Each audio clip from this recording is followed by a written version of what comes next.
So, what happens when a superpower plans for a quick, decisive war and gets a total stalemate instead? That's exactly the scenario we're digging into today. It's a look at a fictional US-Iran conflict set just a couple of years from now that goes completely off the rails right from the get-go. So picture this. It's March 17th, 2026. A massive US-led war against Iran is just 18 days old, and it's already ground to a complete halt. A total stalemate. This campaign that was supposed to be all about shock and awe has totally stalled out, and it's created a massive strategic crisis. So the real question isn't, if something went wrong. It's how did it all fall apart so quickly, so spectacularly? All right, first up, let's get into how a high-tech 21st century military campaign could even get stuck like this.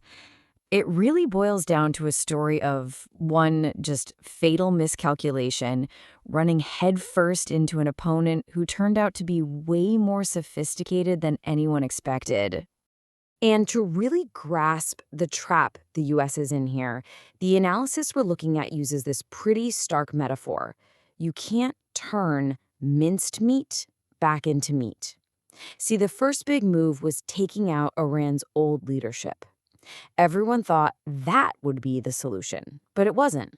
It was this irreversible move that basically created a brand new and honestly a much more dangerous situation. And right at the core of this whole mess, a catastrophic failure of intelligence. The entire American war plan, the whole thing, was built on a really, really flawed idea about who they were actually fighting.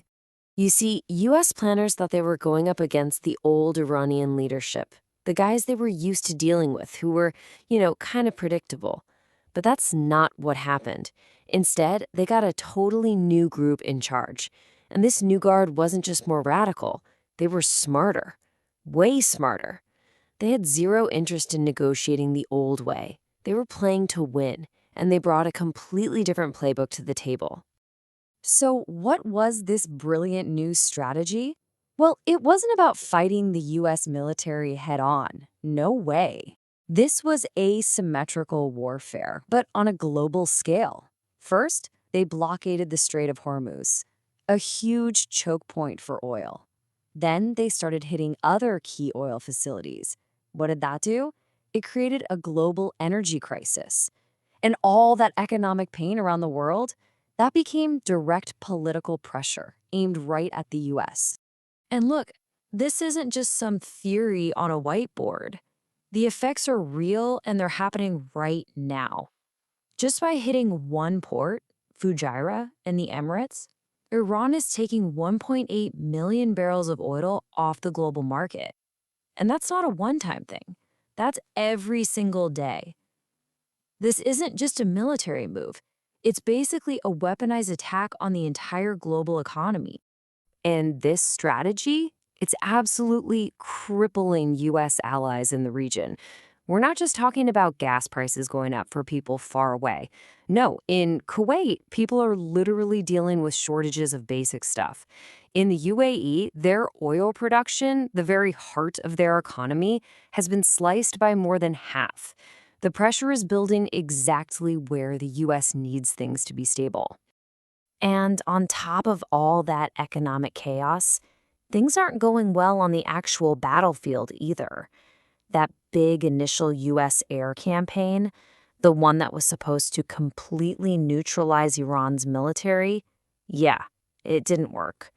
Iran's air defense system is still up and running. And not just running, it's proving just how lethal it is by shooting down sophisticated US drones pretty much every day. Okay, so the war is stuck, the economy is reeling. The logical next move for the US is to call up its friends for help, right? Get the allies on board? Well, that's where the second huge piece of the US strategy just completely fell apart. The coalition, it never happened.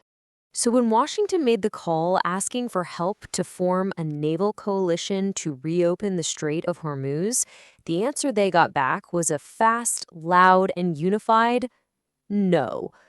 The analysis we're looking at calls it a demonstrative refusal. This wasn't a quiet, sorry, can't make it.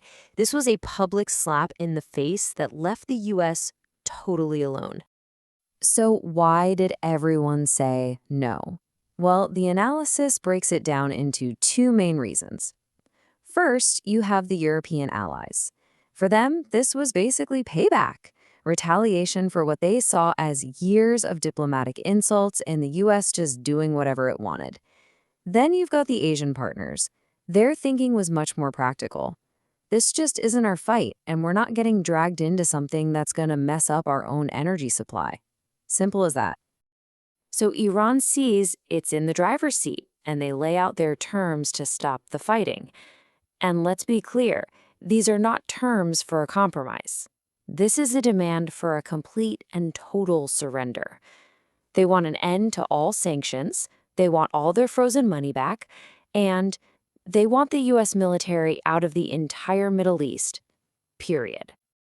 So, as you can imagine, this leaves the US president backed into a corner. He's got two options on the table, and honestly, they're both terrible. This is the impossible choice he's now facing. All right, so here they are. Option one is basically declare victory and get out.